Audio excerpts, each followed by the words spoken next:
আজকে বানাবো আমাদের সবার প্রিয় চাউমিন। তো চলো দেখে নাও আমি কি করে চাউমিন রান্না করি। প্রথমেই কড়াইতে জল গরম করতে দিয়ে 1 চামচের মতো তেল দিয়ে চাউমিনটাকে দিয়ে ভালোভাবে সিদ্ধ করে নেব। তারপর আমি জলটা ছড়িয়ে নেব। এরপর কড়াইতে তেল দিয়ে ওতে ডিমগুলো ভেজে নেব।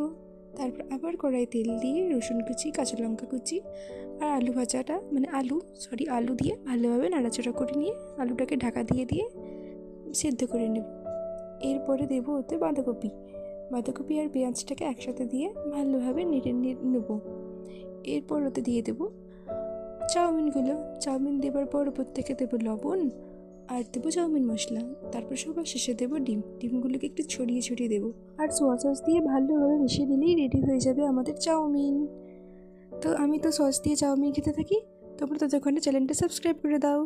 দেখা হচ্ছে অন্য একটা রেসিপিতে। টাটা।